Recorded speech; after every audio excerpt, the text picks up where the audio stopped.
영생의 히브리어 단어, 헬라어 원어를 찾아보면 그 원어에는 시대라는 뜻을 가지고 있어요.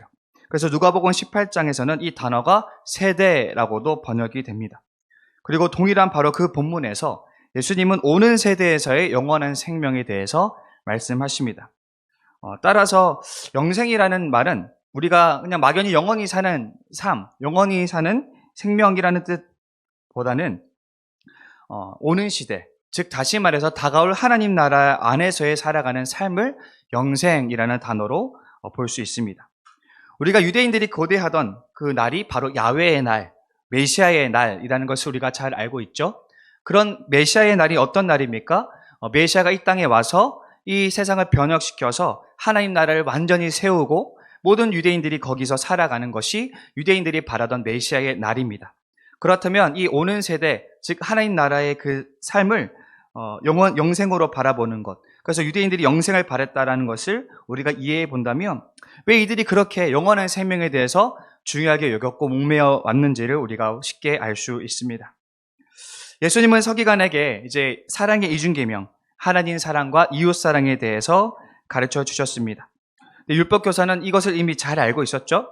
그래서 그것에 대한 자신의 신학에 대해서 이야기합니다. 그는 정확하게 하나님의 뜻을 알고 있었고 예수님도 그 말에 동의했습니다. 율법교사는 정확하게 어떻게 하면 영생에 들어갈 수 있는지 그 비결을 잘 알고 있었던 것이죠. 그런데 그는 여기서 더 나아가서 자신이 옳게 여김을 받기 위해서 누가 내 이웃이냐고 묻기 시작합니다. 그리고 이 질문에 대한 예수님의 대답이 바로 선한 사마리아 비유입니다. 사실 이 비유가 여러분들도 잘 알듯이 굉장히 도발적이죠. 왜냐하면 유대 사회에서 가장 사회적으로 명망이 높은 제사장과 레위인들이 파렴치한으로 묘사되고 있기 때문이죠. 어떤 사람이 광야에서 강도를 만나요? 그가 완전히 구타를 당해서 이제 죽어가고 있는 상황에서 제사장과 레위인이 보고도 그냥 지나갑니다. 그런데 세 번째로 등장한 인물이 바로 사마리아인입니다. 아마도 이 사마리아인이라는 이 말이 예수님의 입에서 나왔을 때에 아마 많은 유대인들과 청중들, 많은 사람들이 경악했을 것입니다. 왜냐하면 예수님이 바로 그 사마리아인을 굉장히 이상적으로 묘사하고 있기 때문이죠.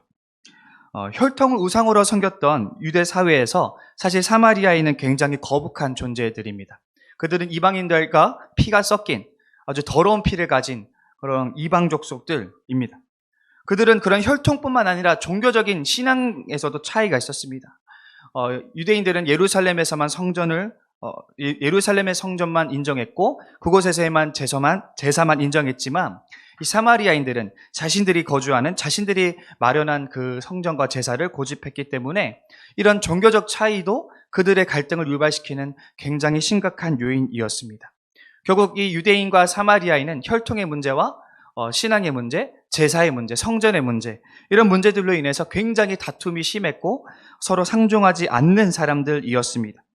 그런데 오늘 결과적으로 강도 만난 자의 이웃은 사마리아인이었다는 사실이죠. 굉장히 유대인들에게는 불편하고 굉장히 부담스럽고 도전적인 발언이 아닐 수 없습니다. 그래서 예수님께서 율법교사에게 물어요. 누가 이 강도 만난 자의 이웃이냐? 율법교사가요. 차마 사마리아인이라는 대답이 하기가 싫어서 이렇게 대답하죠. 자비를 베푼 자니이다. 본인이 누가 가장 이웃에 가까운지 정답을 알고 있지만 차마 사마리아인이라고 인정하기가 싫어서 이렇게 대답한 것입니다. 오늘 율법교사가 이렇게 묻죠. 누가 내 이웃입니까? 여기서 주체는 바로 자신입니다. 우리는 이 질문 뒤에 숨겨진 유대인들의 배타적인 태도를 감지해야 됩니다. 율법교사가 물어본 이유는 누가 내 이웃입니까? 라고 물어본 이유는 진짜 이웃이 누구인지를 궁금해서가 아닙니다. 사실 그들은 이웃을 사랑하는 하나님의 가르침을 지킨다고 자부하면서도 정작 그 이웃을 자신들의 뜻에 맞게 재단했습니다. 사마리아인들, 이방인들, 부정한 자들, 여성들, 아이들, 노예들, 이들은 그들에게 이웃이 될 수 없었습니다. 사실은 그들은 정답을 알고 있지만 자신의 입맛대로 기준을 정하고 그 기준에 들지 않는 자들은 이웃으로 삼지 않았다는 것이죠. 따라서 그들이 정답을 알고 있었다 한들 그것이 별로 의미가 없는 것이죠. 그들은 특히 오늘 율법교사를 보면서 알 수 있는 것, 그는 정답에 관심이 없어요. 그는 이미 정답 알고 있어요. 그러나 그 정답을 행하는 것에 관심이 없습니다. 그는 자신의 종교적인 만족을 위해서, 자신의 의로움을 드러내기 위해서 그저 그 정답을 적당하게 이용하고 있을 뿐입니다. 그러나 예수님은 이 율법교사의 견고한 구원의 공식에 돌을 집어 던지십니다. 예수님은 사실상 오늘 이런 말씀을 주시는 거예요. 너의 질문은 틀렸다. 완전히 틀렸다라는 것이죠. 질문이 틀렸다면 대답도 틀립니다. 누가 내 이웃입니까? 하는 질문은 이웃의 기준을 내가 정하겠다라는 뜻이죠. 그 말은 다시 말해서 내 마음에 들지 않는 자들은 사랑하지 않겠다라는 것입니다. 이웃과 이웃이 아닌 자가 나뉘어지는 문제가 생깁니다. 근데 오늘 예수님이 이 틀린 질문을 바르게 정정해서 올바르게 질문하는 법을 가르쳐 주십니다. 누가 이 강도 만난 자의 이웃이냐? 여기서 중요한 건 무엇입니까? 강도 만난 자라는 거죠. 다시 말해서 도움이 필요한 사람에게 기준이 옮겨지고 있습니다. 이웃은 우리가 선택할 수 있을까요? 내가 이 땅에 태어나서 마주하는 숱한 관계들은 내가 선택할 수 있습니까? 태어나 보니까 나의 부모님을 만났고, 교회에 출석해 보니까 우리 성도님들이 있고, 직장에 가보니까 그 상사가, 그 동료가 있더라는 것입니다. 그 숱한 관계들은 우리의 선택과는 상관없이 그저 일방적으로 주어집니다. 그리고 우리가 하는 일이란 무엇입니까? 내 입맛에 따라 그 관계들을 분류하고 정리하는 것이죠. 얘는 뭔가 내가 마음에 맞고, 얘는 나에게 도움이 될 것 같으니까 얘는 내가 친구로 삼아야지. 얘는 나를 불편하게 하고, 얘는 뭔가 내가 별로 맞지 않으니까 얘는 적당히 거리를 둬야지. 쟤는 정말 내 인생에 하등 쓸모가 없는 인간이야. 쟤는 버려버려야겠다. 이런 식으로 우리는 분류를 해서 정리를 하죠. 근데 예수님이 말씀하세요. 내 주변에 도움이 필요한 자가 있거든 그의 이웃이 되어 주어라. 이웃의 기준은 내 안에 있는 것이 아니라 저 밖에 타인의 필요에 있다는 것을 우리에게 가르쳐 주셨습니다. 우리가 신앙을 추구할 때조차도 나라는 존재에서 벗어나지를 못합니다. 많은 목사님들이 그러죠. 원죄의 정체가 뭐냐라고 하면 이제 교만이라는 거예요. 하나님이 피조세계를 만드셔서 아담과 하와에게 주셨어요. 너희들이 이름을 짓고 너희들이 이 나라를 다스려라. 너희들이 수고한 것 아무것도 없고 너희는 태어나자마자 그 모든 통제할 수 있는 권리를 주어졌으니까 거기에 충실해서 이 하나님이 내가 지은 이 세상을 너희들이 다스리고 통제해라. 그런 권위를 주셨습니다. 사실 그들은 하나님 외에 모든 것을 통제하고 움직일 수 있는 권위를 태어나자마자 부여받은 것입니다. 그런데 인간은 거기에 만족하지를 못해요. 기어이 하나님의 자리에 올라야 하겠다는 것입니다.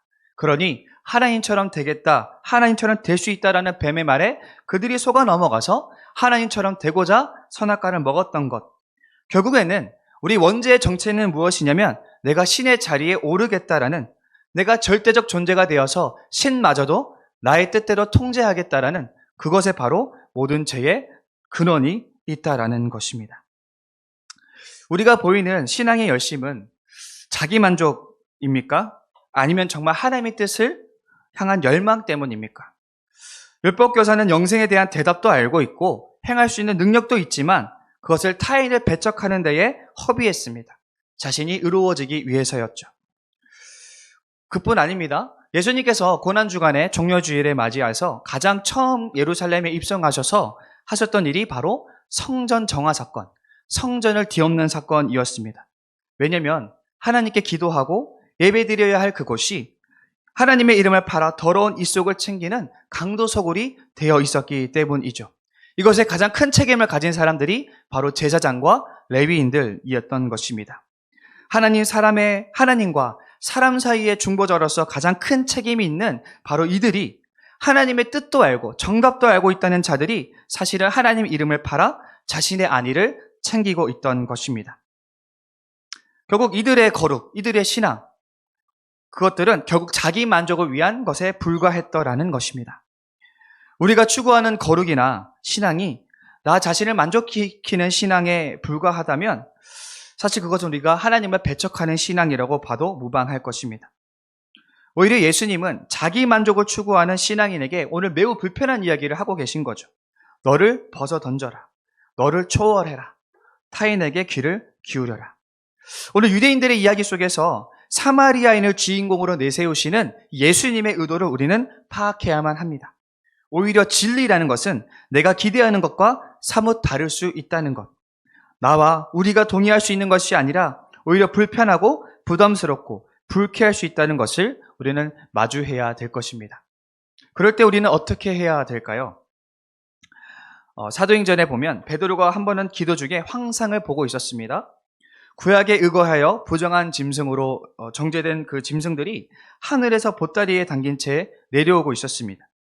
하나님이 그것을 먹으라고 말씀하셨지만, 하나님의 천사가 그것을 먹으라고 했지만 베드로는 이것이 부정하다는 이유로 거부합니다.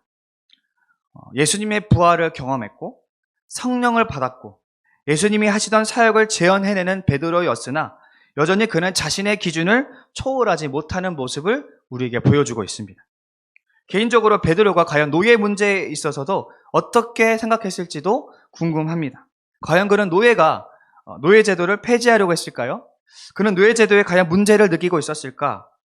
개인적으로 질문을 해봤는데 글쎄 어땠을지 모르겠어요. 부활과 성령을 체험한 다른 120 문도들도 차마 이방인에게 복음을 증거할 생각을 하지 못했습니다. 그들이 예수님의 삶을 보고 배웠어도 끝내 넘어서지 못하는 부분이 있더라는 것이죠. 하나님을 만나고 하나님을 믿어도 우리의 이 나라는 틀은 쉽게 무너지지 않습니다.